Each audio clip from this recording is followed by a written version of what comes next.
also known as the Aurora Borealis, are one of our planet's most enchanting natural wonders, captivating humans for millennia with their ethereal dance across the night sky. These luminous displays of color and movement have inspired countless myths, legends, and scientific pursuits throughout human history. Today, we understand much more about the science behind this celestial ballet, yet the experience of witnessing the northern lights firsthand remains nothing short of magical.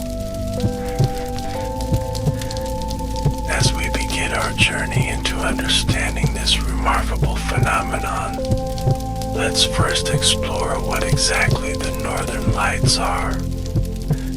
The Aurora Borealis, named after the Roman goddess of dawn, Aurora, and the Greek word for north wind, Boreas, is a natural light display predominantly seen in high latitude regions around the Arctic Circle. Its southern counterpart, visible in Antarctica and the southern hemisphere, is called the Aurora Australis, or Southern Lights. These atmospheric phenomena occur when charged particles from the sun collide with gases in Earth's atmosphere. The result is a breathtaking spectacle of colored light that appears to dance across the dark canvas of the night sky. The most common colors witnessed are green and pink, though purple, blue, yellow, and red can also make appearances depending on which atmospheric gases are involved in the collisions. The scientific explanation for the northern lights begins 93 million miles away. At our sun, our star constantly emits streams of charged particles through what's known as the solar wind. When the sun experiences periods of intense activity, such as solar flares or coronal mass ejections, it sends larger bursts of these energetic particles hurtling through space toward Earth. Our planet is protected from these solar emissions by its magnetic field, which forms a protective bubble around Earth called the magnetosphere. This invisible shield deflects most of the solar wind, but some particles manage to enter near the magnetic poles where the field is weaker. These particles then travel along the magnetic field lines toward the polar regions. As these charged solar particles, primarily electrons and protons, penetrate the upper atmosphere, they collide with oxygen and nitrogen atoms and molecules.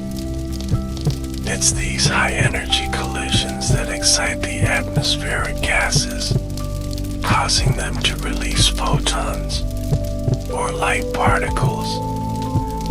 The different colors we see in an aurora depend on which gas is being excited, at what altitude the collisions occur, and how energetic the incoming particles are. Oxygen atoms, when struck by solar particles at about 60 miles above Earth's surface, emit the most common green light we associate with the aurora.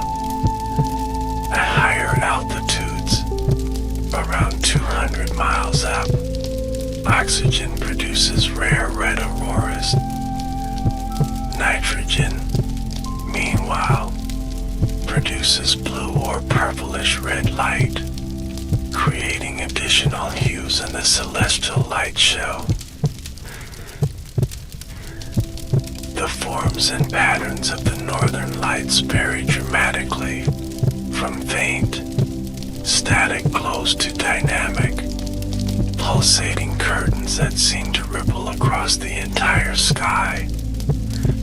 Sometimes they appear as scattered patches of light, other times as arcs stretching from horizon to horizon. The most spectacular displays might feature corona formations, where light rays appear to converge overhead like an ethereal crown. Throughout human history, people have been captivated and sometimes frightened by these mysterious lights in the sky. Before scientific understanding, cultures around the world created rich mythologies to explain their appearance. These stories reveal much about how our ancestors understood the world and their place within it. In Norse mythology, the aurora was believed to be the reflections of the armor and weapons of the Valkyries, female warriors who chose which soldiers would die in battle and escorted their souls to Valhalla. Some Norse people also believed the lights were the glow from the shields and armor of these divine beings. The Finnish people called the northern lights Revangelet, which translates to foxfires. According to their mythology, a magical fox swept its tail across the snow, sending sparks up into the night sky to create the aurora. Indigenous peoples of North America had their own interpretations. Many Inuit groups believed the lights represented the spirits of animals they hunted or the spirits of their ancestors dancing in the sky. Some Algonquin tribes saw the lights as reflections from fires lit by their creator deity, who made the fires to remind people of his presence. In parts of Scotland, people once believed the dancing lights were warriors fighting battles in the sky. When the lights appeared red, it was thought to be the blood of these ethereal combatants. Some cultures held less positive views of the phenomenon. In parts of Europe, the red auroras were sometimes interpreted as omens of war or disaster. The unusual appearance of the northern lights at lower latitudes has historically coincided with significant human events, further cementing their association with momentous occasions. The scientific understanding of the aurora began relatively recently in human history. While Galileo Galilei coined the term Aurora Borealis in 1619, the connection between auroras and solar activity wasn't established until the 19th century. The relationship between auroras and Earth's magnetic field was proposed by Norwegian scientist Christian Berglund in the early 20th century, but his theories weren't fully confirmed until satellite observations decades later. Today, we continue to study the northern lights not just for their beauty, but because they offer valuable information about the complex interactions between our sun and Earth. The aurora serves as a visible indicator of space weather, which can affect satellites, power grids, and communication systems. The best locations to view the northern lights are within what's called the Aurora Oval, a ring-shaped region around the magnetic poles.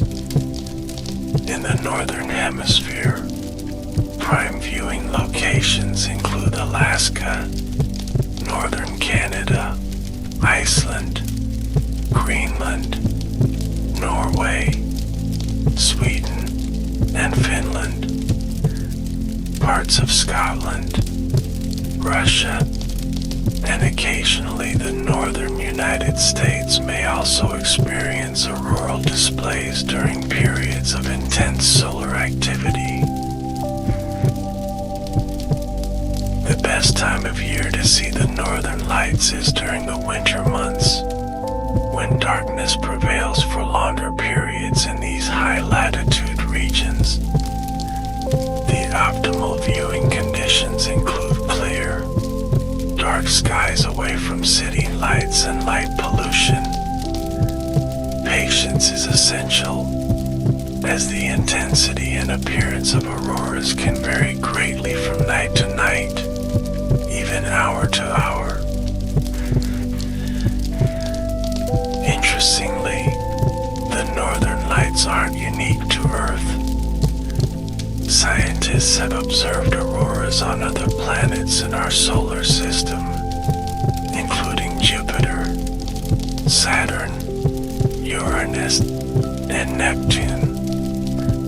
These gas giants have their own magnetic fields and atmospheres, allowing for similar interactions with the solar wind.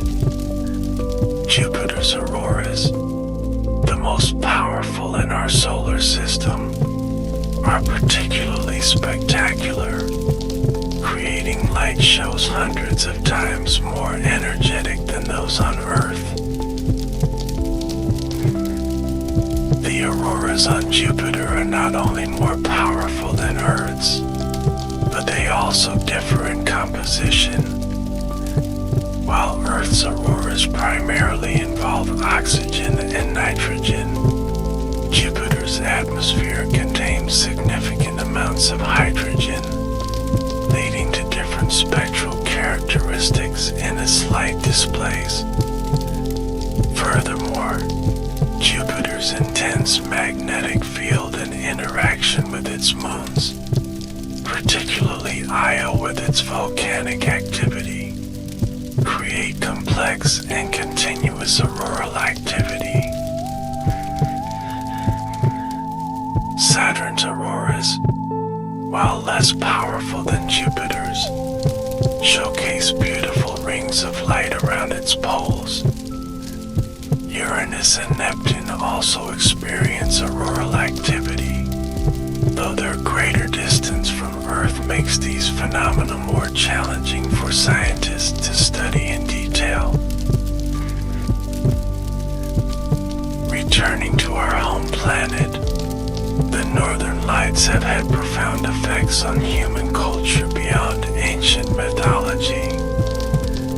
They have inspired countless works of art, literature, music, and photography. The mystical quality of the lights continues to draw tourists from around the world to northern regions, creating a significant tourism industry in countries like Iceland and Norway. The colors of the northern lights have their own scientific explanation, and understanding this adds another layer of appreciation to their beauty. The most common color, green, comes from oxygen atoms being excited at lower altitudes, typically around 60 to 150 miles above Earth's surface. When oxygen atoms are excited at higher altitudes, above 150 miles, they can produce rare red auroras. Blue and purple hues in the aurora come from nitrogen molecules. When nitrogen is ionized by solar energy, it can emit blue light. Neutral nitrogen, on the other hand, can create purplish red fringes of the lower edges of auroral displays, typically below 60 miles in altitude.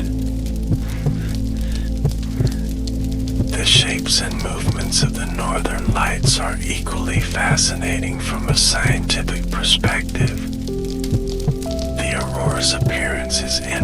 caused by the structure of Earth's magnetic field and the way charged particles move along magnetic field lines.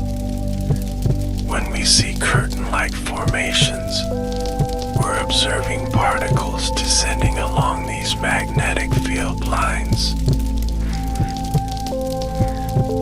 The rippling motion often observed in auroral curtains is caused by waves of electric and magnetic energy moving through the Earth's magnetosphere.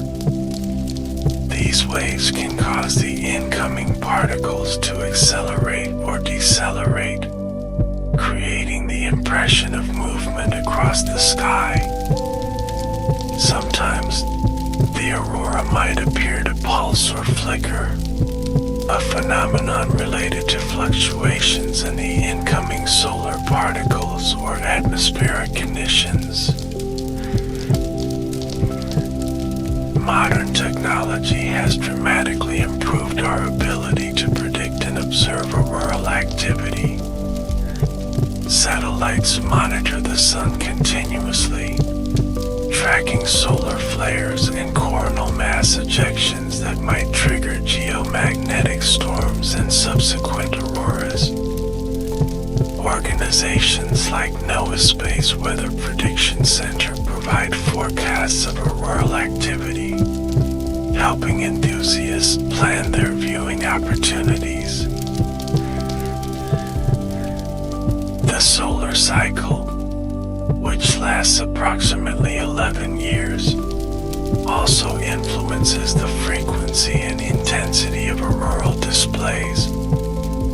During solar maximum, when the sun is at its most active, auroras tend to be more frequent and can appear at lower latitudes than usual.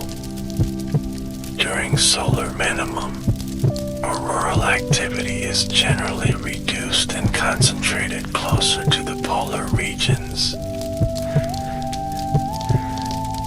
The northern lights have also played a role in scientific discovery beyond their own mechanics. Research into auroral phenomena has contributed to our understanding of plasma physics, electromagnetic fields, and solar-terrestrial interactions. The visible nature of auroras makes them valuable natural laboratories for studying processes that are otherwise invisible to the naked eye. Throughout the centuries, the northern lights have been documented in historical records across cultures. One of the earliest known records comes from China in 567 BCE, when the northern glory was described in ancient texts. Aristotle wrote about the aurora in his treatise Meteorology in the 4th century BCE, describing chasms and trenches of light in the night sky. During the Middle Ages, auroras seen in Europe were often interpreted as divine signs or omens. The unusual appearance of bright auroras at lower latitudes, such as over London or Paris, would cause considerable concern and speculation. Chronicles from these times describe fighting armies or burning skies that we now recognize as particularly strong auroral displays. One notable historical aurora occurred in 1859 during what's now called the Carrington event, named after British astronomer Richard Carrington, who observed an intense solar flare preceding it. The resulting geomagnetic storm created auroras visible as far south as the Caribbean, with some reports claiming the lights were bright enough to read by at night. The same storm induced currents and telegraph lines so strong that some operators could send messages even after disconnecting their batteries. If such an event occurred today, it could have devastating effects effects on our technology-dependent society. Power grids, satellites, and communication networks could all be severely damaged. This potential vulnerability has prompted increased research into space weather and its impacts, with the aurora serving as an important visible indicator of these powerful solar-terrestrial interactions. The relationship between the Northern Lights and indigenous peoples deserves special attention. For communities that have lived under auroral skies for thousands of years, the lights are deeply woven into cultural identities and traditional knowledge systems.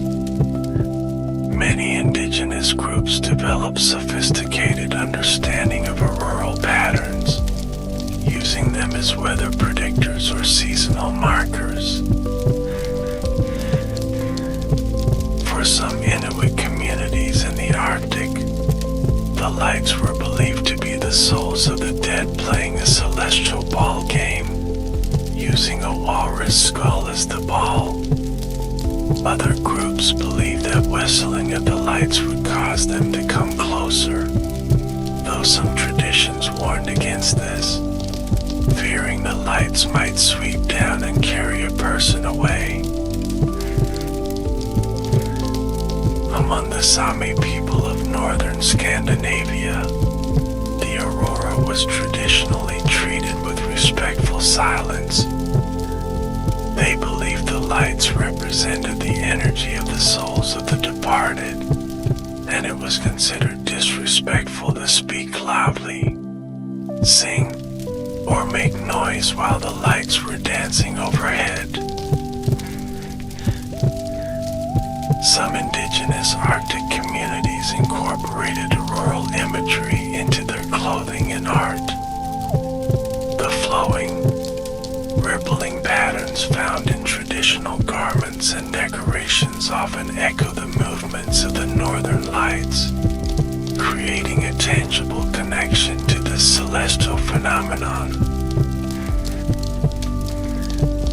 Today, aurora tourism has become a significant industry in many northern regions.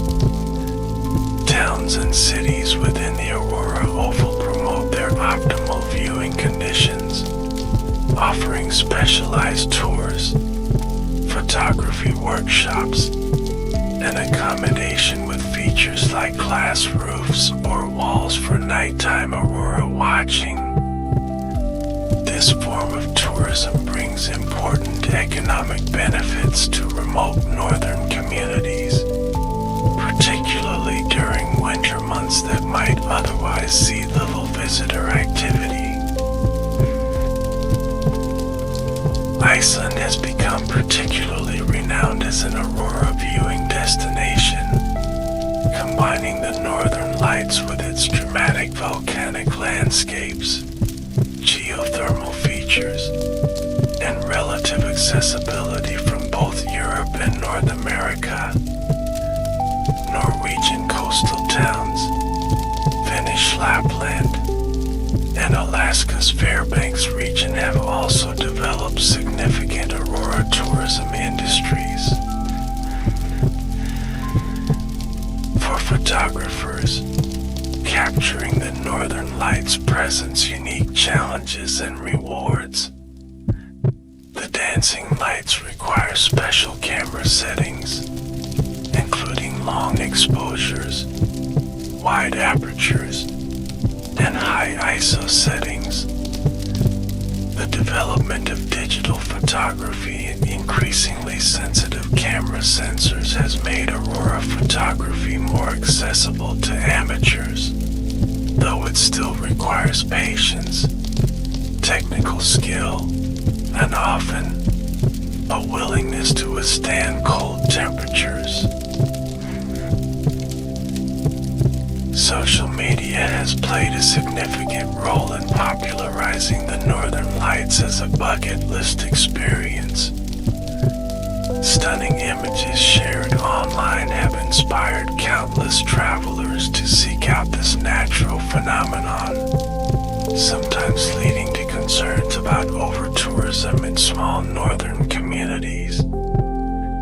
This has prompted discussions about sustainable aurora tourism and how to balance visitor interest with environmental and then cultural preservation. The scientific study of auroras continues to evolve with new technologies. Satellites equipped with specialized instruments can now observe auroras from above, providing valuable data on their formation and behavior. Ground-based all-sky cameras, which can take continuous images of the entire visible sky, allow researchers to track auroral movement and intensity over time. One fascinating area of ongoing research involves the sounds sometimes reported in association with auroras. For centuries, some aurora viewers have described hearing crackling, swishing, or hissing noises during displays. These accounts were long dismissed by scientists, as the aurora occurs too high in the atmosphere for sound to travel to ground level in real time. However, recent research suggests that under certain conditions, electrical phenomena closer to the ground might generate sounds during auroral displays. In 2016, Finnish researchers recorded sounds during an aurora that matched witness descriptions. The sounds appeared to be generated by charged particles trapped in a temperature inversion layer about 70 meters above ground. Another intriguing aspect of auroral research involves their potential effects on animals. Some studies suggest that certain animals, particularly those that navigate using Earth's magnetic field, might be affected by the geomagnetic disturbances associated with strong auroras.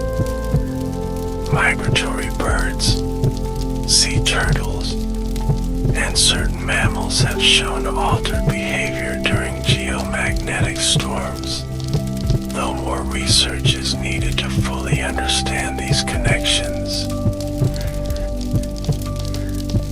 The Northern Lights have also found their way into contemporary culture, inspiring everything from literature and film to music and fashion. Philip Pullman's fantasy trilogy, His Dark Materials, features a fictional particle associated with the Northern Lights called dust, which plays a central role in the narrative. Musical compositions like Finnish composer Eno Juhani Radavaara's Cantus Arcticus evoke the shifting, ethereal quality of the aurora through orchestral arrangements.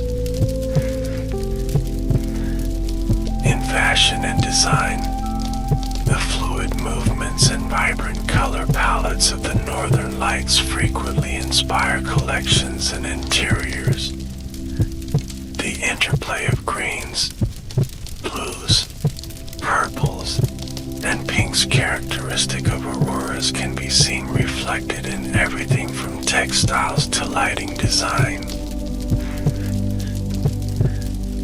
The spiritual significance of the Northern Lights continues to resonate with many people today.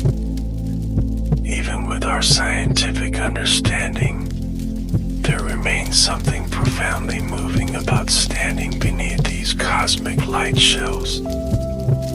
For some, the experience evokes a sense of connection to the universe, a reminder of our planet's relationship with the sun and in the vastness of space. Some contemporary spiritual practitioners incorporate aurora viewing into meditation practices or ceremonies, finding in the light's a natural phenomenon that bridges the physical and the numinous. The silence that often accompanies remote aurora viewing, combined with the hypnotic movements of the lights themselves, creates conditions conducive to contemplation and wonder. For scientists, the northern lights represent not only a beautiful natural phenomenon but also a visible manifestation of the complex interactions between our planet and the sun. The aurora allows researchers to study aspects of space physics that would otherwise remain hidden, offering insights into plasma behavior, magnetic reconnection, and particle acceleration. The study of auroras on Earth also informs our understanding of similar phenomena on other planets. By comparing Earth's auroras with those observed on Jupiter, Saturn, and other planets, scientists can better understand the fundamental processes governing these displays throughout our solar system. Climate change may potentially affect future observations of the northern lights. Some research suggests that shifting weather patterns could lead to more cloud cover in certain aurora viewing regions, potentially reducing visibility. Additionally, changes in Earth's magnetic field over time may alter the geographic distribution of where auroras are most commonly seen. One remarkable aspect of the northern lights is their variability. No two auroral displays are exactly alike, with each offering its own unique combination of colors, shapes, and movements. This endless variation is part of what makes aurora viewing so addictive for enthusiasts, who may spend years chasing different manifestations of this celestial phenomenon. The most dramatic auroral displays often occur during what scientists call substorms, when energy stored in the Earth's magnetotail, the part of the magnetosphere extending away from the sun, is suddenly released. These substorms can transform a relatively quiet, static aurora into a dynamic, rapidly moving display that may fill the entire sky. During particularly intense geomagnetic storms, the aurora oval expands, potentially bringing the northern lights to lower latitudes where they're rarely seen. Historical records include accounts of auroras visible in places like Hawaii, Cuba, and southern Japan during exceptional solar events. While such extreme displays are uncommon, they serve as reminders of the sun's powerful influence on our planet. The relationship between solar activity and auroras follows predictable patterns on the macro scale, but remains challenging to forecast precisely on a day-to-day basis. While scientists can detect when a coronal mass ejection leaves the sun, precisely predicting its arrival time at Earth, as well as its orientation and strength when it arrives, involves considerable uncertainty. This uncertainty is part of what makes aurora hunting an adventure. Dedicated aurora chasers often follow space weather forecasts closely, ready to travel on short notice when conditions suggest a good display might occur. Mobile apps and alert services have made this easier. notifying users when auroral activity is likely in their area. For those planning a dedicated trip to see the northern lights, experts typically recommend staying in an aurora zone for at least a week. This allows for multiple viewing opportunities, increasing the chances of catching a clear night with active auroras. The ideal viewing locations offer dark skies away from light pollution, clear sight lines to the northern horizon, and relatively stable weather patterns. While the aurora is primarily a nighttime phenomenon, it actually occurs during daylight hours as well. We simply cannot see it against the bright daytime sky. In places like Svalbard, Norway, during the polar night when darkness persists around the clock, it's possible to see auroras at any time of day during active periods. The northern lights have practical implications beyond their scientific and cultural significance. The geomagnetic storms that produce dramatic auroras can interfere with radio communications, GPS systems, and power grids. In 1989, a severe geomagnetic storm caused a 9-hour blackout in Quebec, Canada, affecting millions of people. These potential impacts have led to increased investment in space weather monitoring and forecasting. Satellites like the Deep Space Climate Observatory, SCIVR, are positioned to provide early warnings of incoming solar disturbances, giving operators of vulnerable systems time to take protective measures. The aurora, in this context, serves as a beautiful yet serious reminder of our technological vulnerability to space weather events. The scientific understanding of auroras has evolved significantly over the past century. Norwegian scientist Christian Birkeland conducted pioneering experiments in the early 1900s, using a magnetized sphere called the Turella to demonstrate how charged particles from the sun might be guided toward Earth's poles.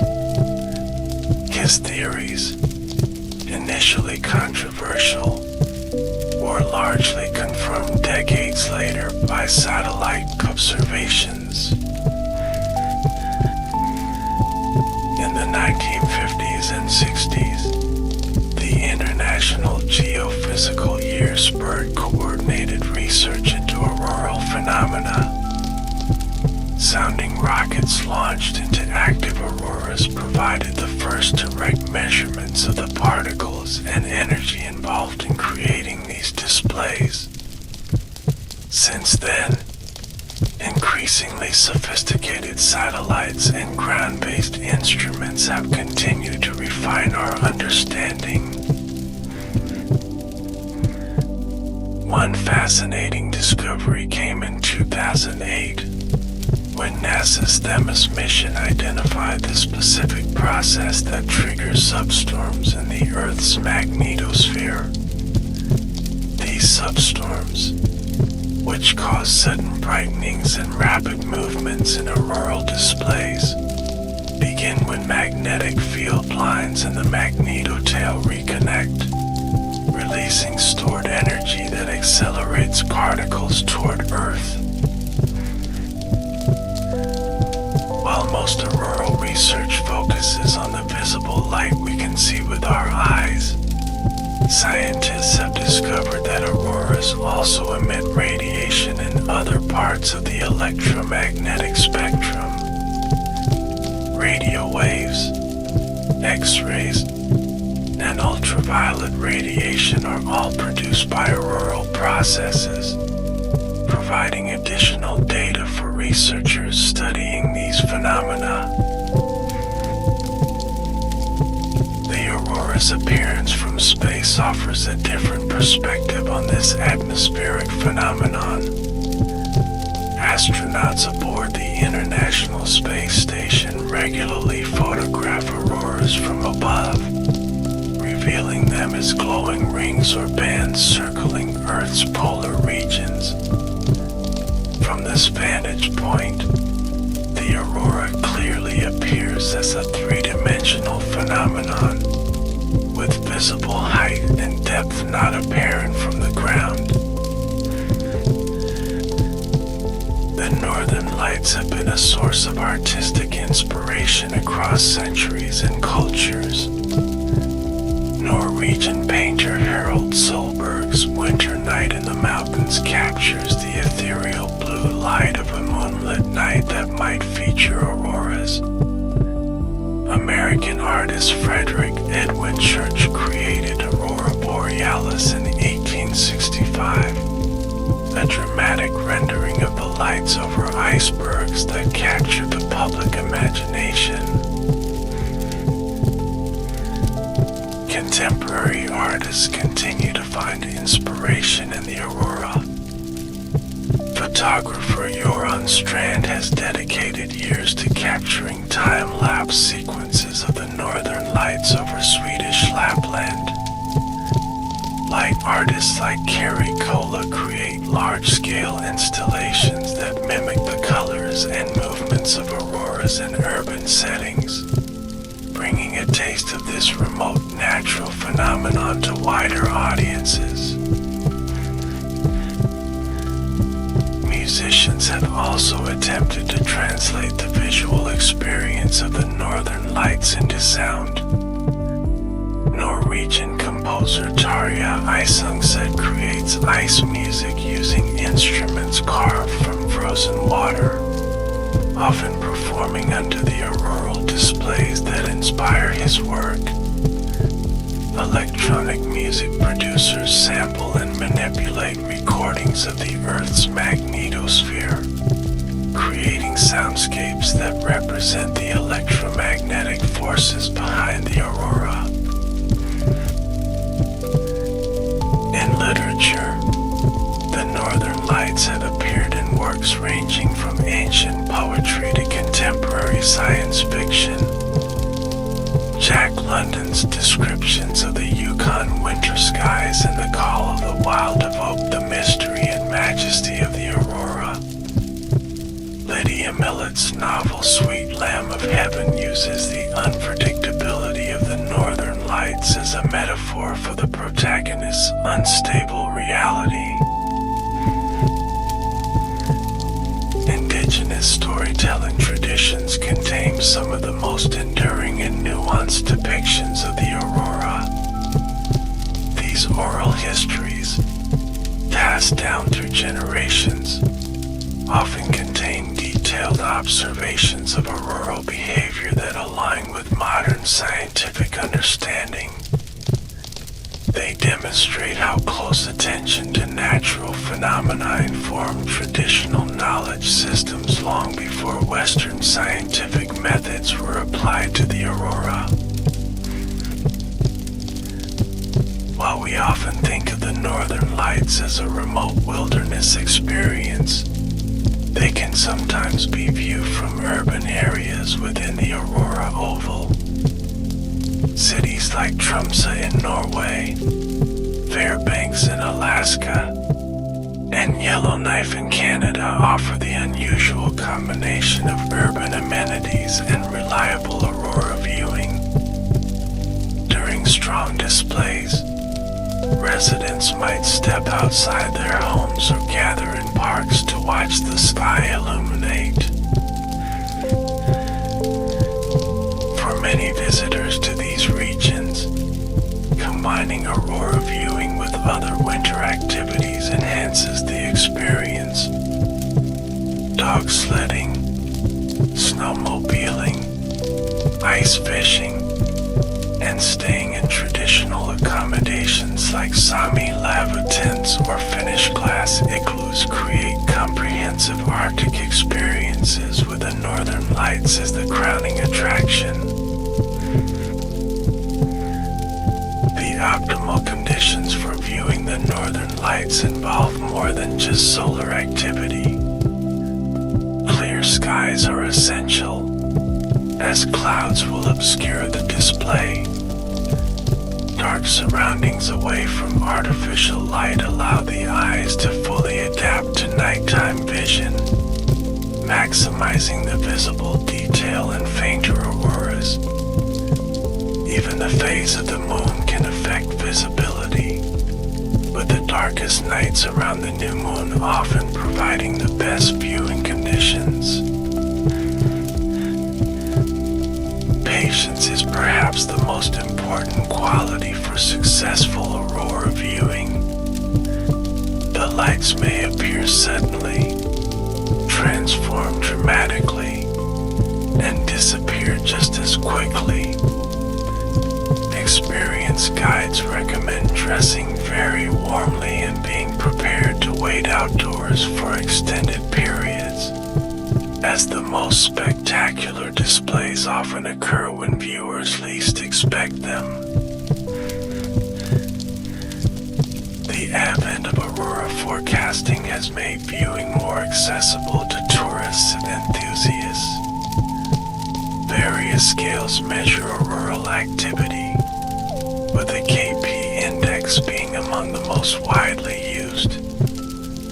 This scale ranges from 0 to 9, with higher numbers indicating stronger geomagnetic disturbances and thus more intense and widespread auroras. A KP index of 5 or higher suggests a geomagnetic storm that might bring auroras to lower latitudes than usual. For residents of high latitude regions, the aurora becomes part of the rhythm of life during winter months. Children in places like northern Alaska or Iceland might grow up seeing the northern lights regularly, incorporating them into their understanding of what constitutes a normal night sky.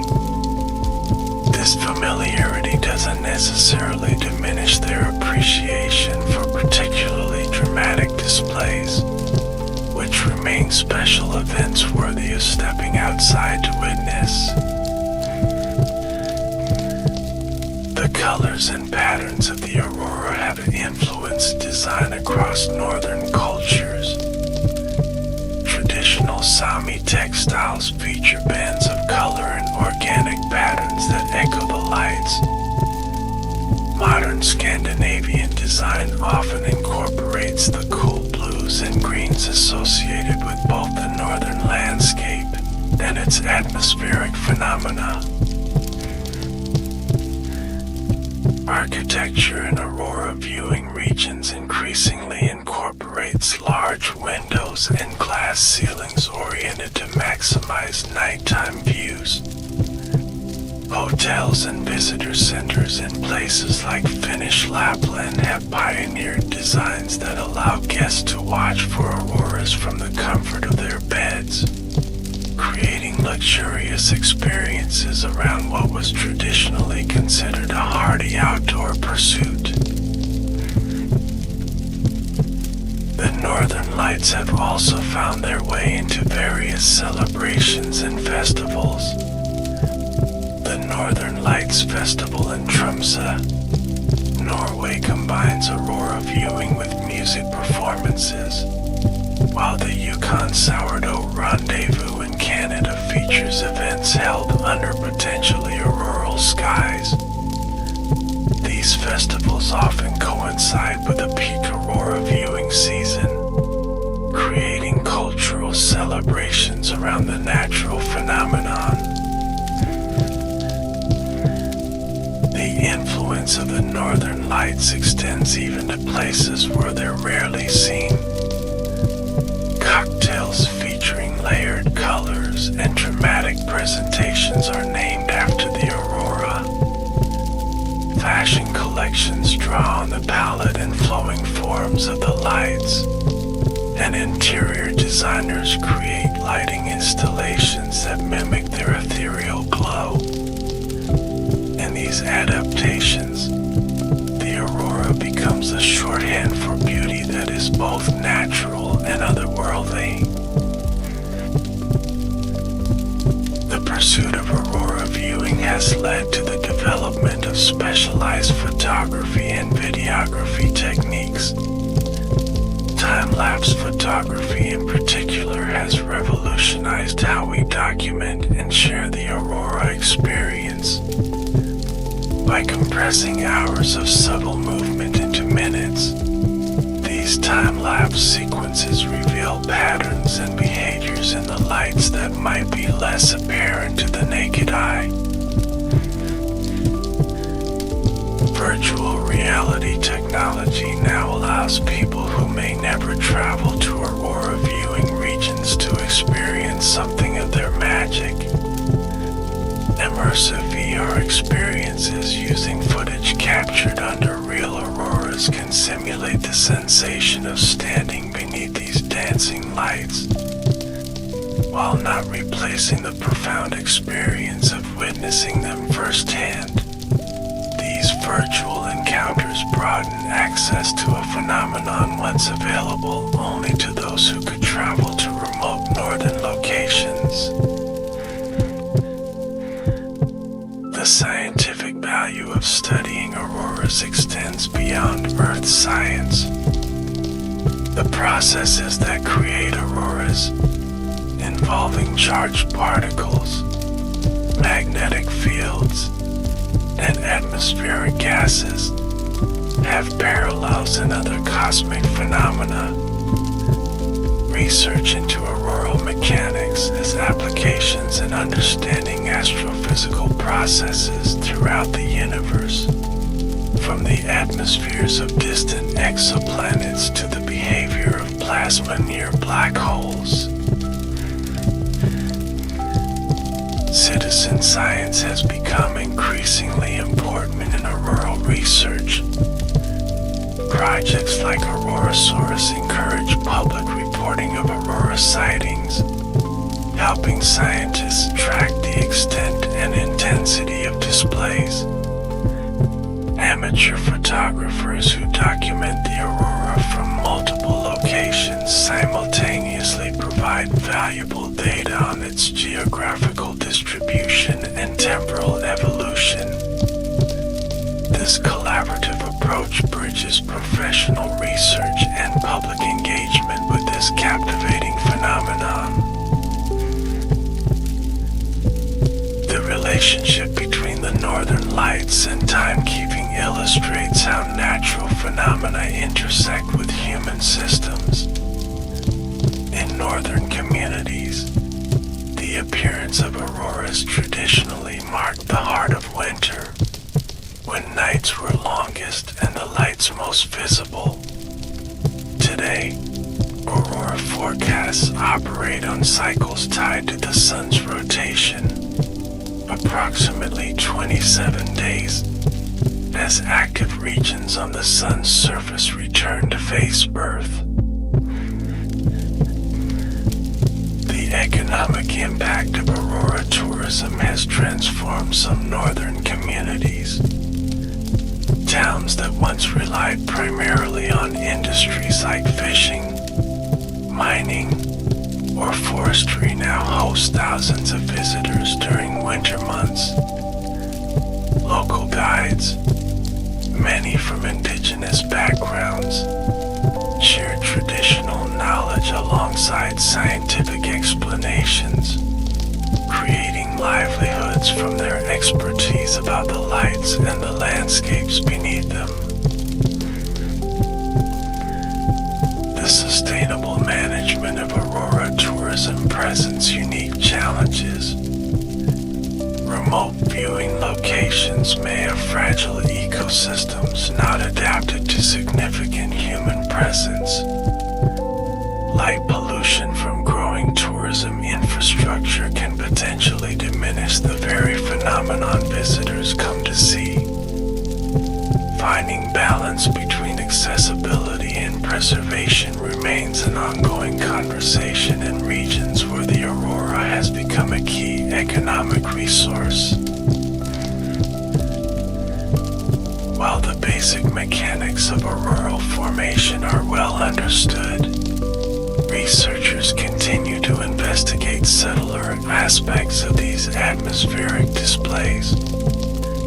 One area of ongoing study involves fast-moving auroral forms called black auroras, dark areas that appear to move through or alongside bright auroral features.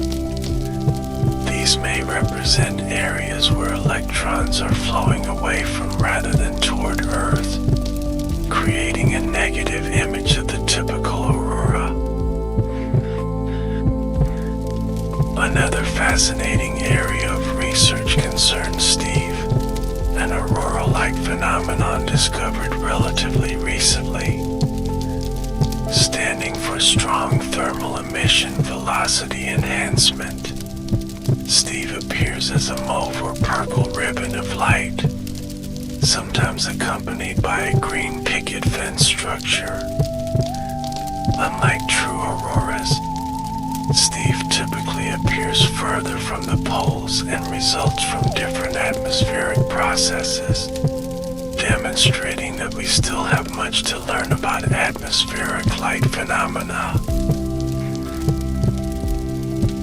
The intersection of the northern lights with human technology creates both challenges and opportunities.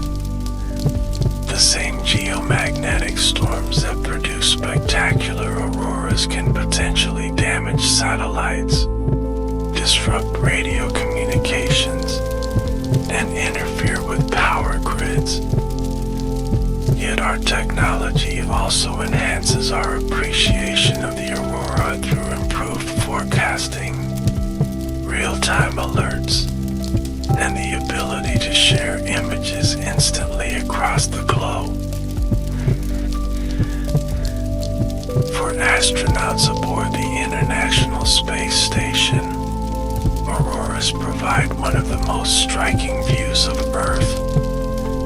Orbiting at an altitude of about 400 kilometers, the space station actually passes through the upper regions of the aurora.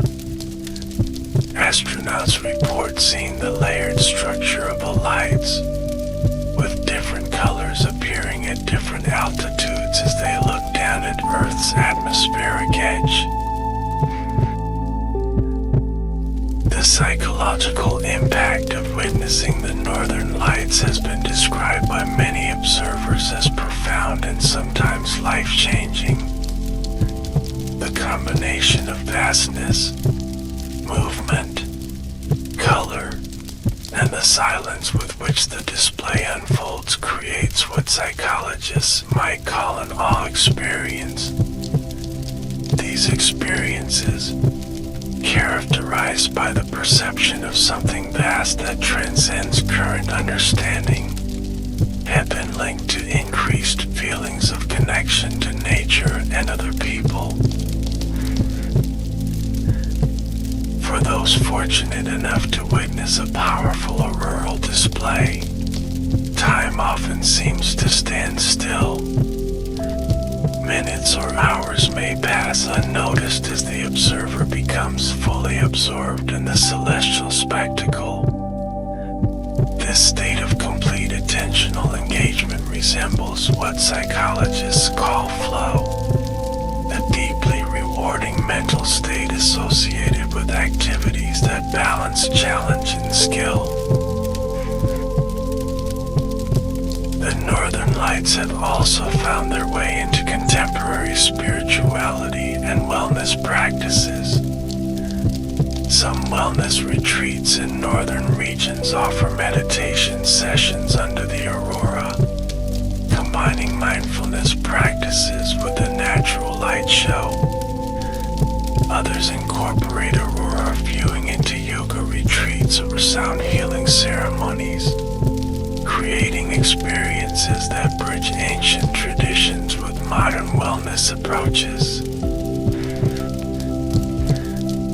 The influence of the northern lights on human creativity extends beyond visual arts to music. Numerous composers and musicians have attempted to translate the visual rhythm of the aurora into auditory experiences. From classical compositions to ambient electronic soundscapes, these works seek to evoke through sound the same sense of wonder that the lights create visually. The educational value of the aurora bridges multiple disciplines. Teaching about the northern lights incorporates elements of physics, astronomy, atmospheric science, cultural studies, and art. This interdisciplinary nature makes aurora studies an effective gateway for engaging students in STEM fields while also exploring cultural and historical dimensions. Museums and science centers in northern regions often feature exhibits dedicated to explaining and celebrating the aurora. Interactive displays allow visitors to manipulate simulated magnetic fields or create their own auroral displays. These educational resources help visitors understand the phenomenon they hope to witness outside the museum walls. For those unable to travel to aurora viewing locations, webcams positioned in prime northern locations provide live streams of the night sky. During active auroral periods, thousands of people from around the world might simultaneously watch these streams, creating virtual communities united by their appreciation for this natural wonder. These technological windows to the north democratize access to a phenomenon once available only to those in specific geographic regions. The cultural significance of the northern lights varies across different northern indigenous groups. For the Inuit of Nunavik in northern Quebec, the lights were sometimes considered the spirits of children who died at birth. The Cree people saw them as the dancing spirits of their ancestors, while some Algonquin groups believed they represented the light from fires built by the Creator. In Norse mythology, the aurora had several interpretations beyond the commonly cited Valkyrie explanation. Some believe the lights were reflections from the shields and armor of the Einherjar, the dead warriors who had been brought to Valhalla by the Valkyries. Others saw them as the Bifrost Bridge, the pathway between the realm of humans and the realm of gods. Finnish folklore contains some of the most vivid aurora-related myths. The name Revangelet or fox spires comes from a tale about an Arctic fox running through the snow, its tail sweeping sparks into the sky. Another Finnish belief held that the lights were caused by a mythical fire fox running so quickly across the snow that its tail created sparks that flew into the sky. While most aurora viewing focuses on the Arctic and Antarctic regions, auroras can occasionally be seen at mid-latitudes during intense geomagnetic storms. Historical records document observations of red auroras seen as far south as Cuba and Hawaii during the massive Carrington event of 1859. More recently, significant storms in 2003 brought auroras visible in the Mediterranean and the southern United States. The study of ancient and historical aurora observations provides valuable data for scientists studying long-term solar cycles, chronicles, astronomical records, and artwork from past centuries give clues about the frequency and intensity of major solar events before modern monitoring began. These historical records help scientists understand patterns in solar activity that unfold over centuries rather than just decades. Some of the earliest scientific attempts to explain the aurora came from notable historical figures. Benjamin Franklin suggested they might be related to electrical phenomena, noting similarities between the lights and electricity in evacuated glass tubes. Edmund Halley, of comet fame, proposed in 1716 that the lights were caused by magnetic effluvia escaping from Earth near the poles. The height at which auroras occur has significant implications for understanding their mechanics. Most visible auroral activity takes place between 100 and 300 kilometers above Earth's surface in the thermosphere. This region of the atmosphere is too high for weather balloons and too low for most satellites, making it challenging to study directly. One remarkable feature of auroral displays is their symmetry between the northern and southern hemispheres. When a significant aurora occurs in the Arctic, a corresponding display typically appears in the Antarctic. This symmetry results from the structure of Earth's magnetic field, which guides charged particles toward both magnetic poles simultaneously. Climate change may indirectly affect aurora viewing conditions in the coming decades. While the aurora itself occurs far above the weather, changing weather patterns could alter cloud cover in key viewing regions. Additionally, some research suggests that changes in Earth's upper atmosphere due to increasing carbon dioxide might affect how auroras appear from the ground. The religious and spiritual interpretations of the northern lights span cultures and centuries. In medieval Europe, red auroras were sometimes seen as divine warnings or signs of impending disaster.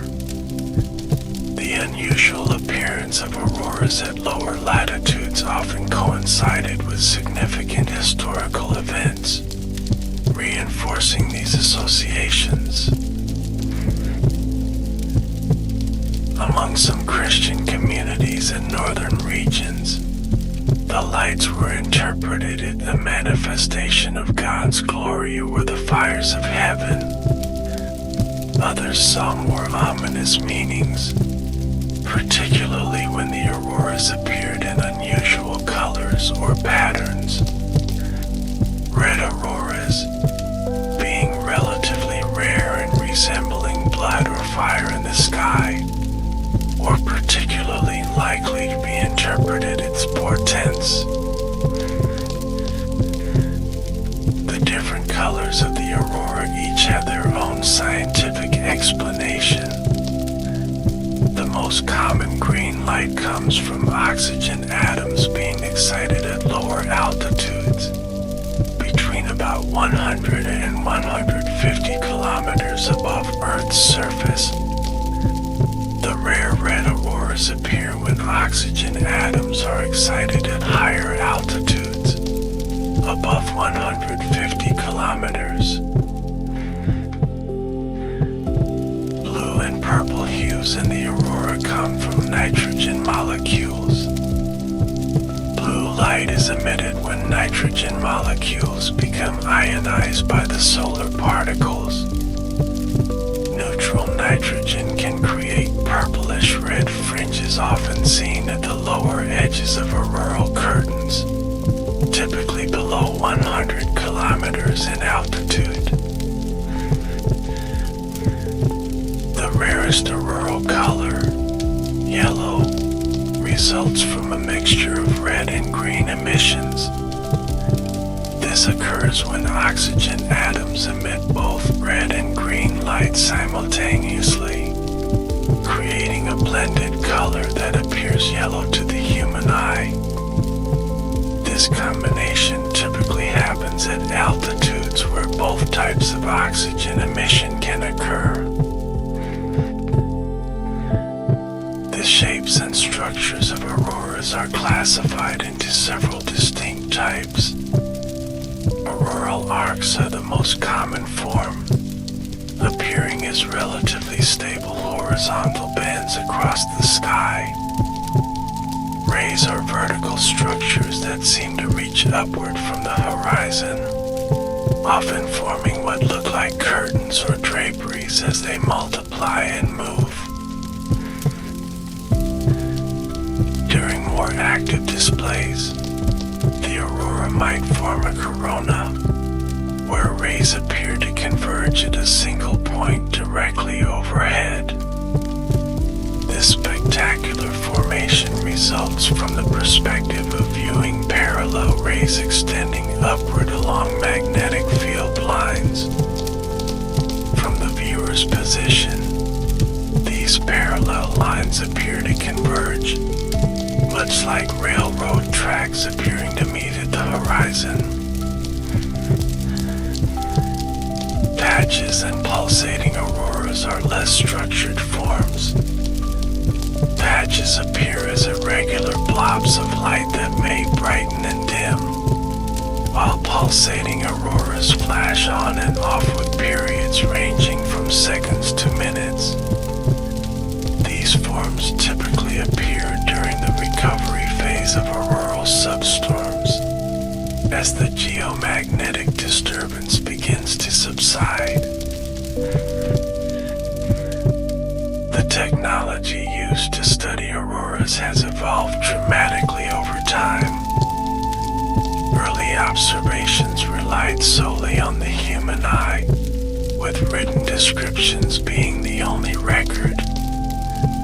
Photography began to capture auroras in the late 19th century, though early photographic plates required very long exposures that couldn't capture the aurora's movement. In the mid-20th century, all sky cameras with fisheye lenses began capturing the entire visible sky, allowing for more comprehensive documentation of auroral forms and movement. Spectroscopy allowed scientists to analyze the precise wavelengths of light emitted, revealing which atmospheric gases were involved in creating the display. Today's aurora research employs a sophisticated array of instruments. Magnetometers measure changes in Earth's magnetic field during geomagnetic storms. Rheometers detect cosmic radio noise, which is absorbed by the ionized particles associated with auroras. Satellites equipped with particle detectors measure the flux of charged particles entering Earth's atmosphere. One of the most sophisticated current projects studying the aurora is NASA's Themis mission, consisting of 5 satellites working together to understand the onset of auroral substorms. By positioning satellites at different points in Earth's magnetosphere, scientists can track how energy from the sun propagates through the system and eventually creates the visible aurora. The aurora serves as a visible reminder of Earth's place in the larger solar system. While we often think of our planet as isolated in space, The northern lights demonstrate the constant interaction between Earth and the Sun.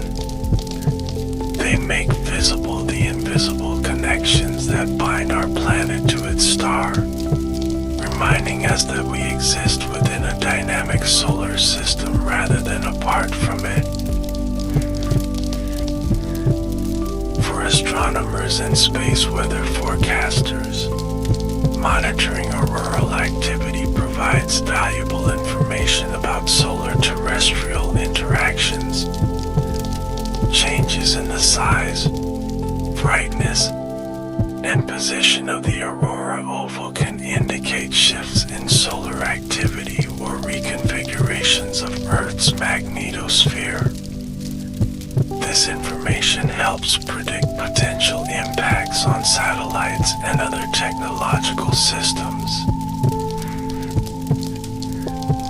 The terminology used to describe auroras reflects their visual characteristics. Terms like curtains, rays, arcs, and coronas evoke the distinctive shapes these lights form. More technical classifications focus on the physical processes involved, distinguishing between discrete auroras with well-defined structures and diffuse auroras that appear as general glows without clear boundaries. The intensity of auroral displays is measured using various scales. The International Brightness Coefficient (IBC) ranges from I, faint, to 4, extremely bright. Another system, developed in Japan, uses a scale from 0 to 4 to classify auroral brightness and structure. These standardized measures allow researchers to compare observations made at different times and locations. The geographic distribution of auroral activity follows an oval-shaped pattern centered on Earth's magnetic poles, not its geographic poles. This auroral oval expands and contracts depending on solar activity, moving closer to the equator during intense geomagnetic storms. Understanding this distribution helps aurora chasers know where to position themselves for the best chance of viewing these celestial displays. The optimal viewing season for the northern lights varies somewhat by location. In Alaska and northern Canada, the prime season typically runs from late August through April. In Scandinavia, September to March offers the best opportunities. The key factor is darkness, as the lights cannot be seen against a bright sky. While winter offers more hours of darkness for aurora viewing, it also brings challenges. Cloud cover can obscure the lights, and extreme cold in some locations requires careful preparation for outdoor viewing. Many experienced aurora guides recommend the shoulder seasons of autumn and spring, when temperatures may be milder but darkness is still plentiful. The time of night when auroras are most likely to appear also follows patterns. Statistical studies show that auroral activity often peaks around local midnight, give or take a few hours. This timing corresponds to the period when the auroral oval is typically positioned over a given location, though spectacular displays can occur at any hour of darkness. For aurora photographers, capturing these ethereal lights presents unique technical challenges. The combination of low light, moving subjects, and often extreme cold requires specialized equipment and techniques. Wide-angle lenses with large maximum apertures allow for capturing more light and more of the sky. Camera settings for aurora photography typically include high ISO settings between 1600 and 6400, wide apertures like f/2.8 or lower, and exposure times between 1 and 30 seconds depending on the aurora's brightness and movement. Longer exposures capture more light but can blur the intricate structures of fast-moving displays. The cold temperatures common during aurora season create additional challenges for photographers. Camera batteries drain more quickly in cold conditions, sometimes lasting only a fraction of their normal duration. Condensation can form on lenses when moving between warm buildings and cold outdoor environments, potentially ruining shots. Experienced aurora photographers recommend carrying multiple spare batteries kept warm and inside pockets, using hand warmers near the camera body, and allowing equipment to gradually acclimate to temperature changes. Remote shutter releases prevent camera shake during long exposures, while tripods are absolutely essential for sharp images. Beyond the technical aspects, aurora photography involves artistic considerations, incorporating landscape elements like trees, mountains, or reflective water surfaces can provide scale and context to the celestial display. Some photographers specifically seek locations with interesting foreground elements to create more compelling compositions. Time-lapse photography has revolutionized how we document and share the aurora experience. By taking hundreds or thousands of sequential images and combining them into video form, photographers can compress hours of subtle movement into minutes.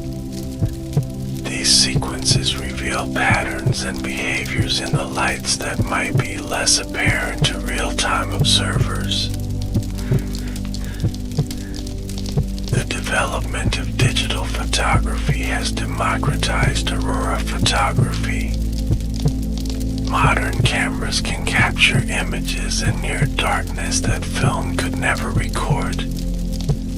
Image processing software allows for enhancement of subtle colors and details that might be barely visible to the naked eye.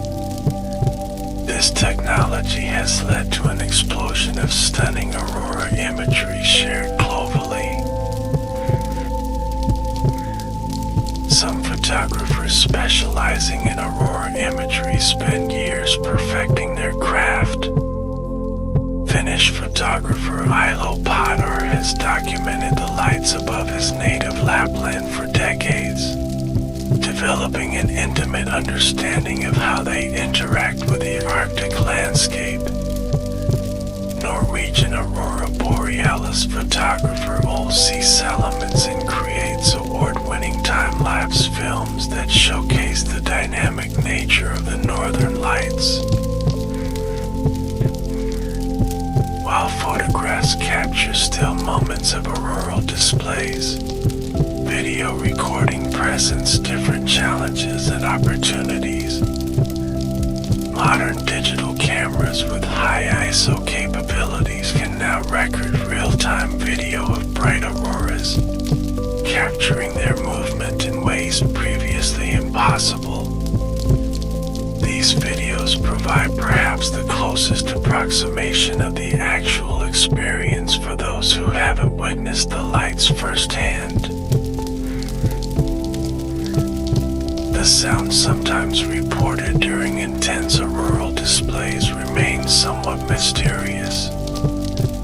Witnesses have described crackling, swishing, or hissing noises coinciding with bright auroral movements. Since the aurora occurs 60 miles or more above Earth's surface, sound waves from the lights themselves couldn't reach ground level at the same time as the visual display. Recent research suggests these sounds may result from electrical phenomena occurring much closer to the ground. During certain geomagnetic conditions, charged particles might accumulate in temperature inversion layers just dozens of meters above Earth's surface. Electrical discharges within these layers could create sounds that coincide with visual changes in the aurora overhead. In 2016, researchers from Aalto University in Finland recorded these elusive sounds during an auroral display. The recordings captured a crackling noise similar to static electricity, occurring during periods of intense auroral activity. These findings lend credibility to centuries of reports previously dismissed as imagination or folklore. The phenomenon of acoustic aurora remains an active area of research. Understanding how geomagnetic disturbances might generate audible sounds near ground level could provide insights into atmospheric electricity and the complex interactions between space weather and Earth's atmosphere. It also validates indigenous and traditional knowledge that long maintained the aurora could be heard as well as seen. For travelers planning an aurora viewing trip, managing expectations is important. The northern lights are a natural phenomenon subject to numerous variables, including solar activity, local weather, and even factors like moonlight. Even in prime locations during peak season, seeing the lights is never guaranteed on any specific night. Experienced guides recommend planning aurora trips for at least 3 to 7 nights in a prime viewing location. This duration significantly increases the chances of catching at least one night with suitable conditions. Many tour operators now offer aurora guarantees, allowing guests to return for free or at reduced rates if they don't see the lights during their stay. The aurora tourism industry has grown exponentially in recent decades. In Finnish Lapland alone, winter tourism largely centered around aurora viewing brings hundreds of millions of euros to the economy annually. Iceland has seen winter visitors increase dramatically, with aurora tourism helping to transform what was once primarily a summer destination. This tourism boom has created both opportunities and challenges for northern communities. The economic benefits are substantial, creating jobs and supporting traditional lifestyles through new income streams. However, rapid growth has also led to concerns about environmental impacts, cultural commodification, and sustainability. The infrastructure supporting aurora tourism continues to evolve. Specialized accommodations now include glass-roofed igloos, aurora bubbles, and transparent top TVs designed specifically for night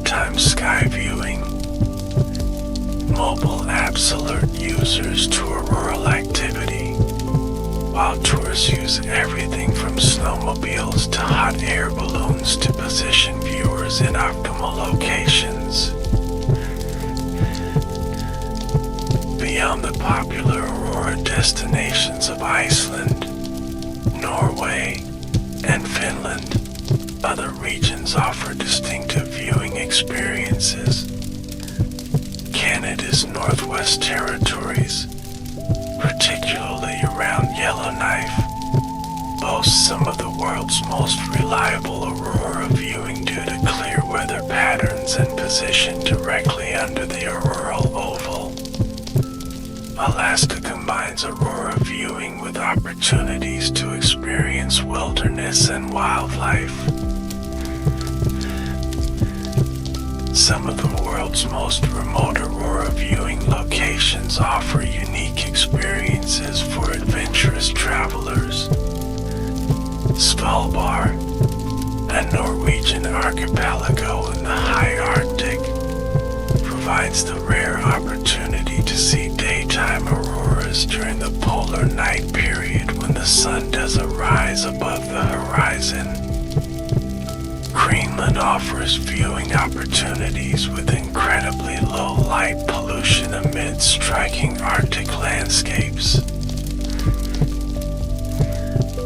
The Southern Hemisphere's Aurora Australis, or Southern Lights, receives less attention than its northern counterpart.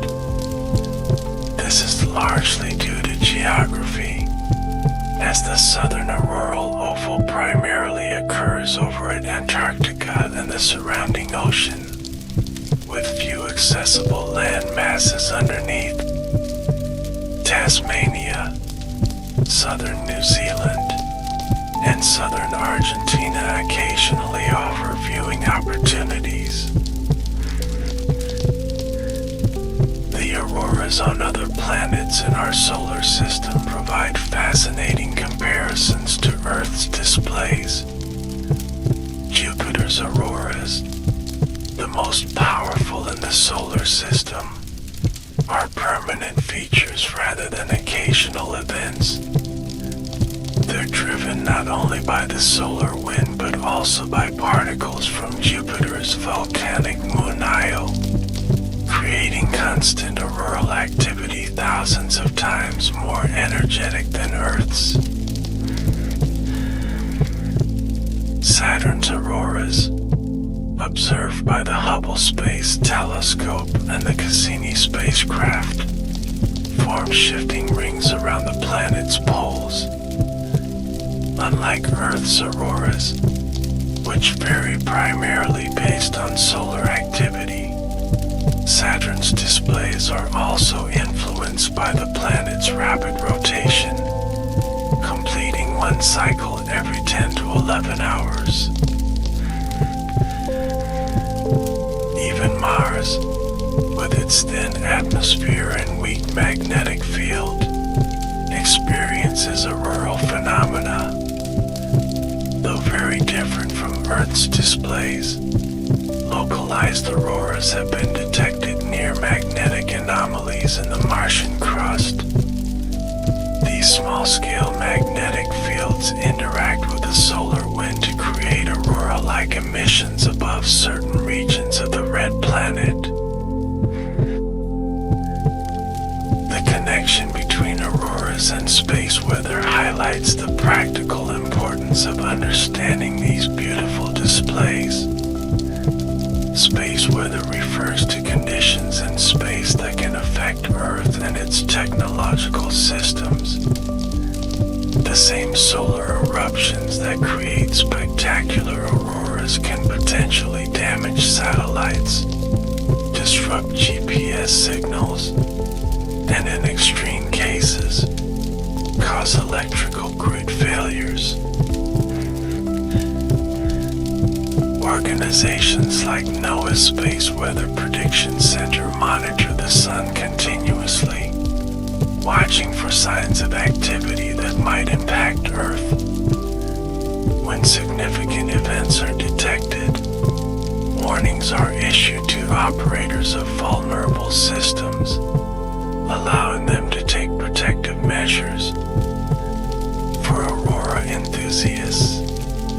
These same alerts serve as exciting notifications that a good light show might be imminent. The most severe space weather event in recorded history, the Carrington event of 1859, produced auroras visible worldwide and caused telegraph systems to fail across Europe and North America.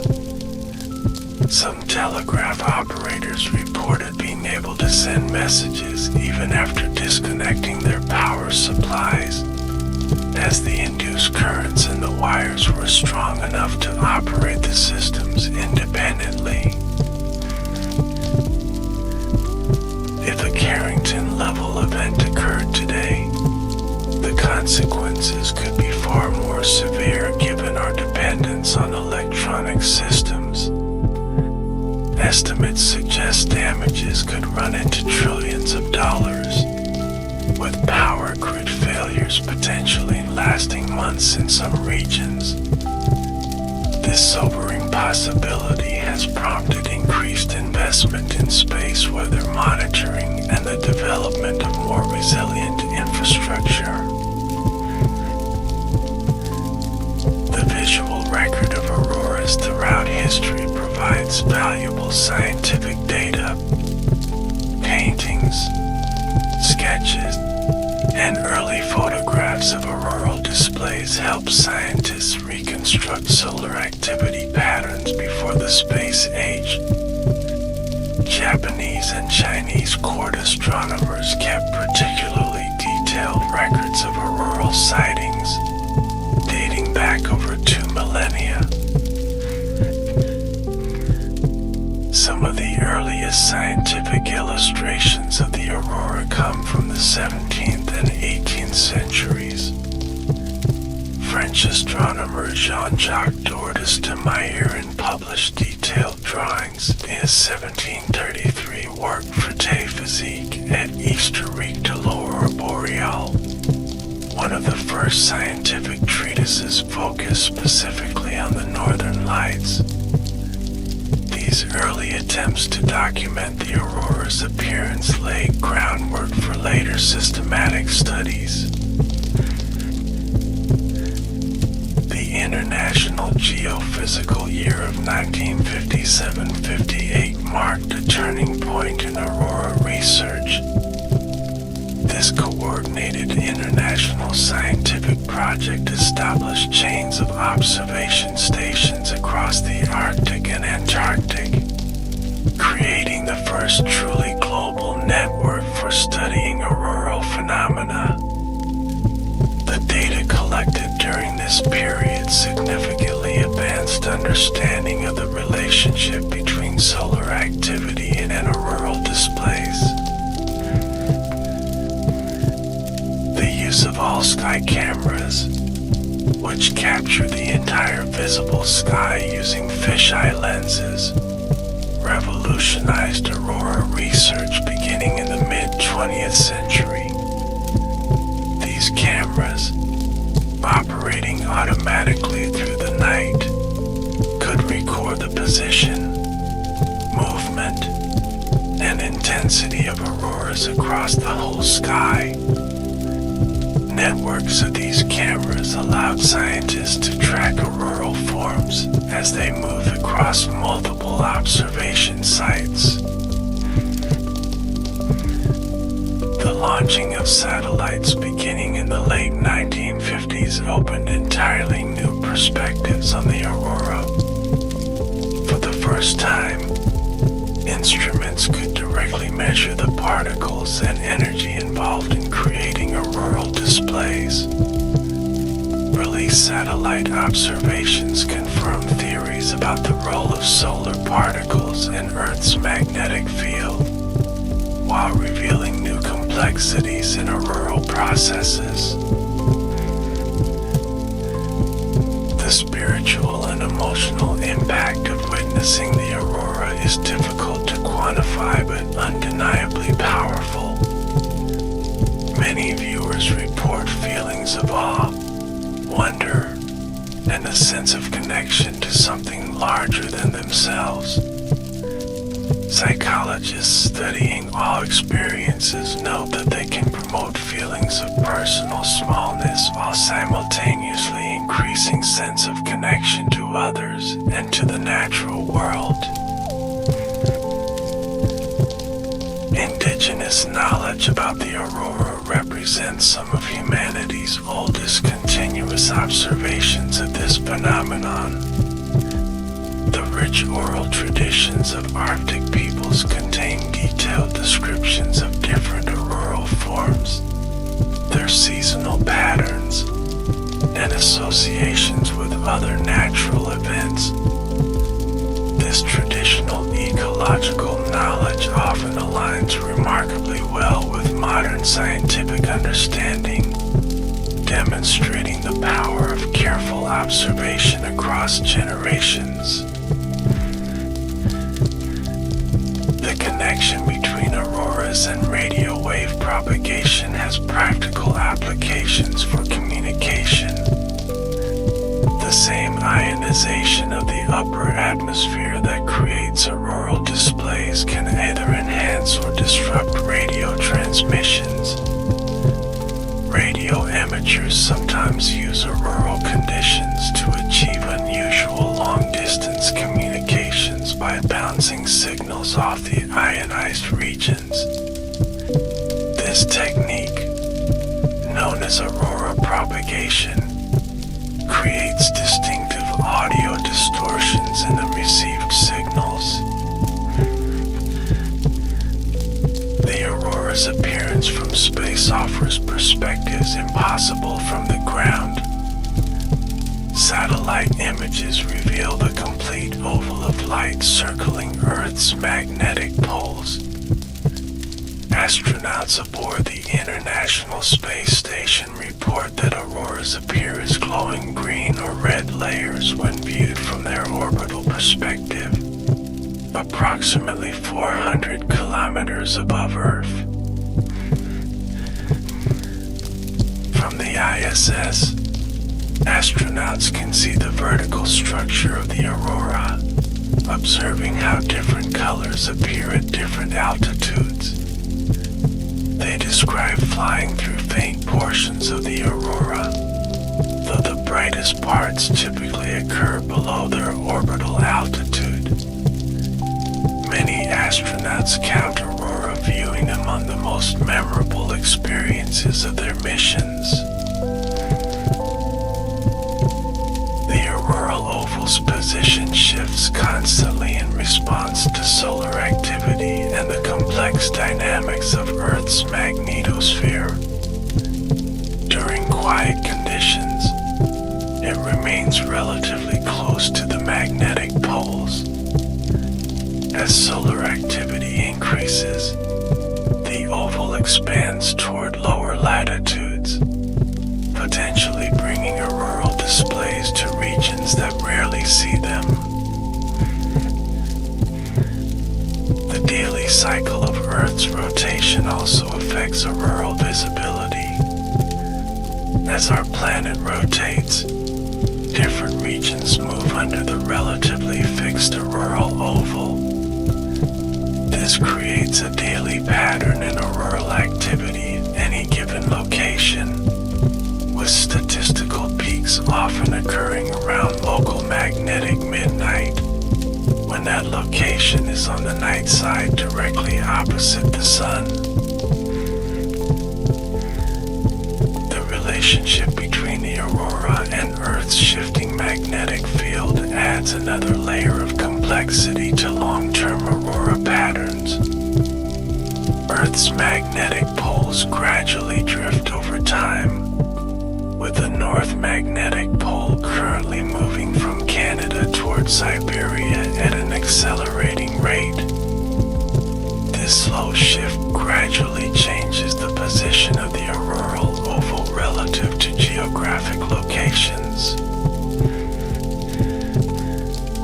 More dramatic shifts in Earth's magnetic field, including potential future magnetic pole reversals, could significantly alter the global distribution of auroral activity.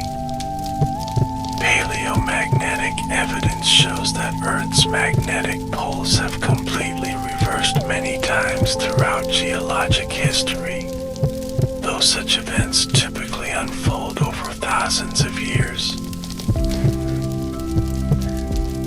The electric currents associated with auroras reach tremendous scales.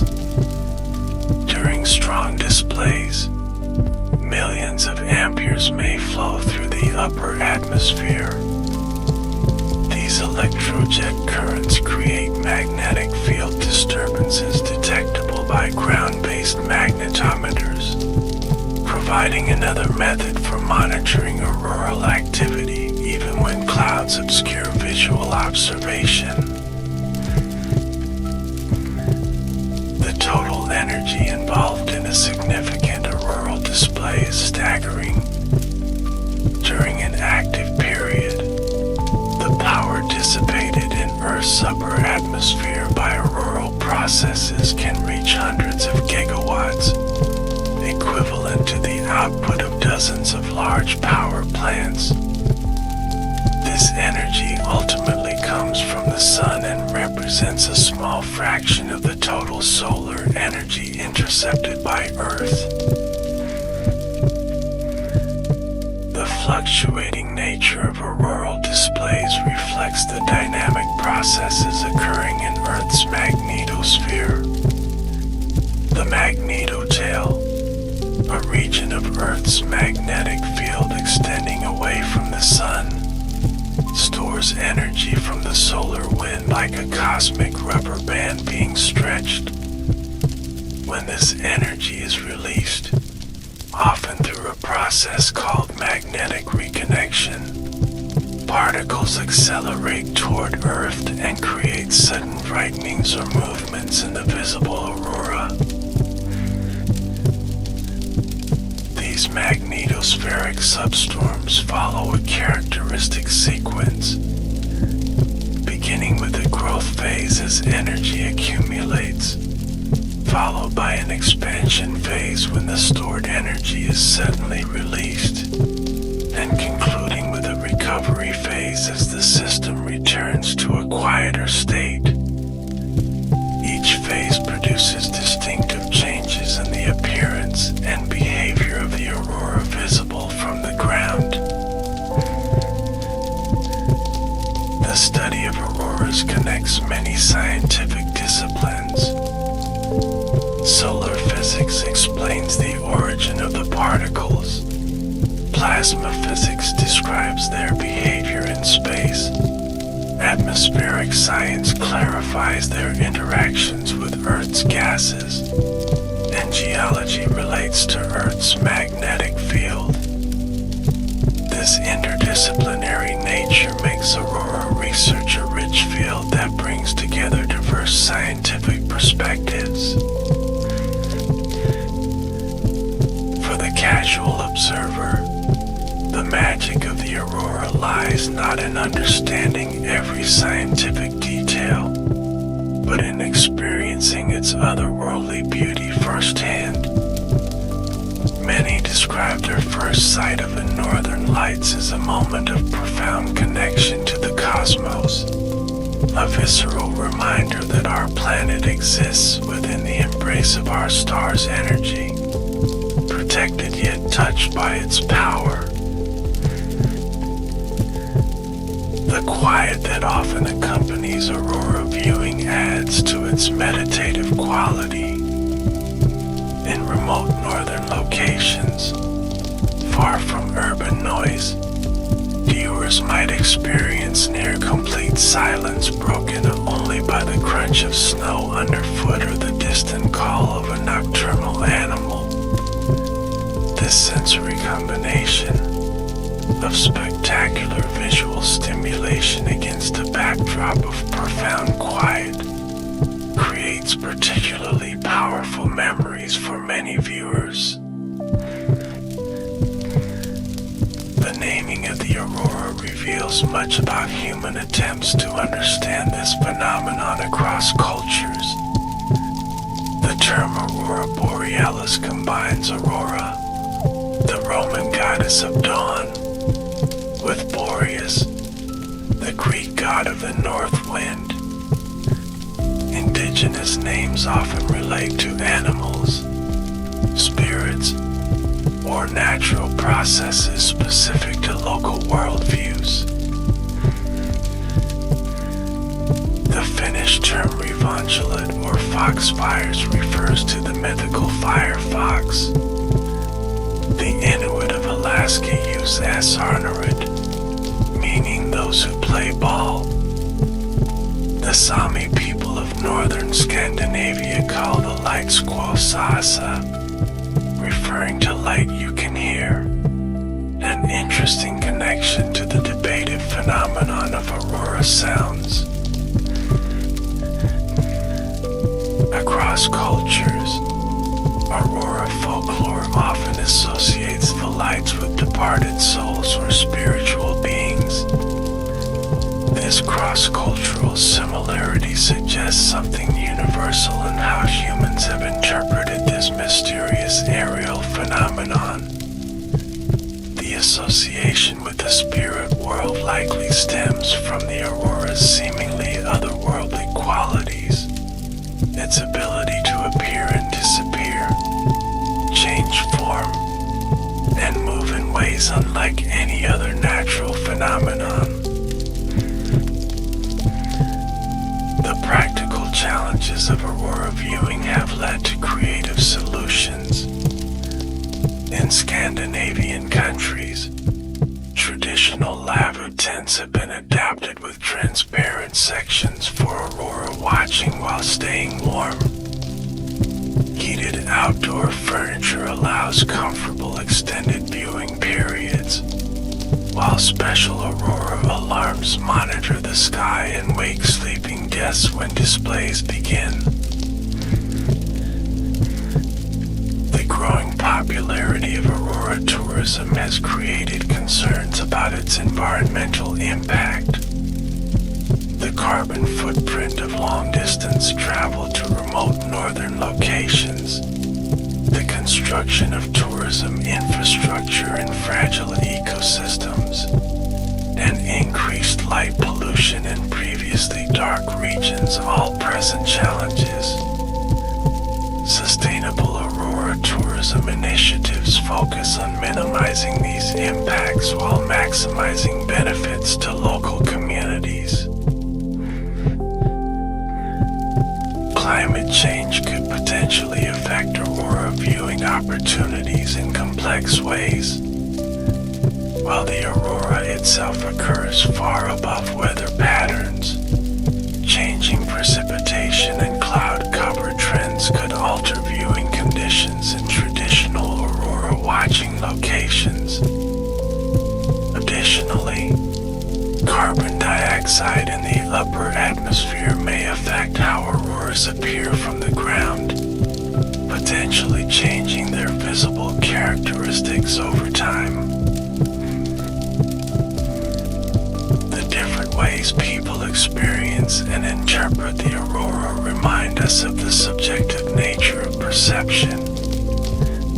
What appears as faint gray cloudy patches to some observers might be perceived as vivid green curtains by others, depending on individual differences in color perception, dark adaptation, and other physiological factors. Cameras often capture colors and details invisible to the human eye, creating sometimes dramatic differences between photographs and the remembered visual experience. The human eye's relationship to auroral light involves interesting adaptations. In low light conditions, our eyes primarily use rod cells, which are more sensitive but less color discriminating than cone cells.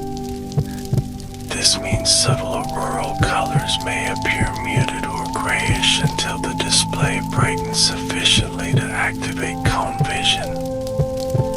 Allowing 20 to 30 minutes for dark adaptation significantly enhances what viewers can perceive. The cultural significance lights of the aurora extends beyond traditional mythology into contemporary identity. In places like Alaska, Iceland, and northern Scandinavia, the northern lights appear on everything from local beer labels to airline liveries. They serve as powerful symbols of place, connecting modern northern identities with distinctive natural phenomena and ancestral traditions. The future of aurora research includes exciting developments in both observation and theory. New satellite missions continue to investigate the complex interactions between the solar wind and Earth's magnetosphere.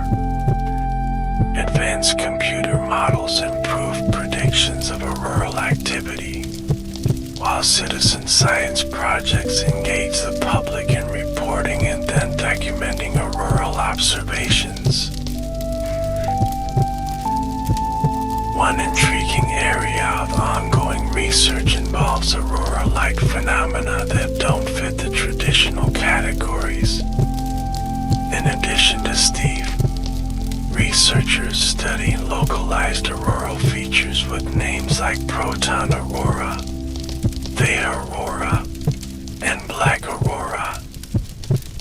Each represents different aspects of the complex interactions between solar particles, Earth's magnetosphere, and the upper atmosphere.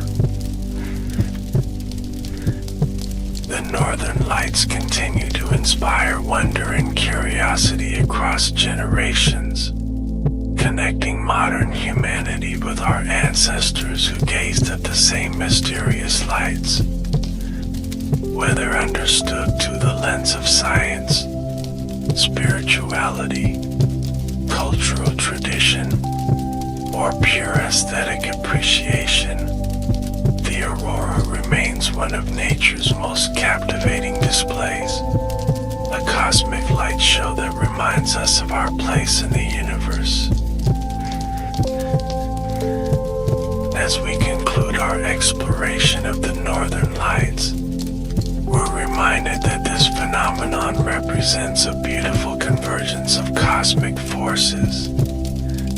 The journey from the sun's fiery surface, across 93 million miles of space, through Earth's protective magnetic field, and finally into our atmosphere creates a display that has captivated humanity throughout history. The northern lights stand as a testament to the dynamic, interconnected nature of our solar system, a visible reminder that even in the quiet darkness of an Arctic night, we remain touched by the energy of our star.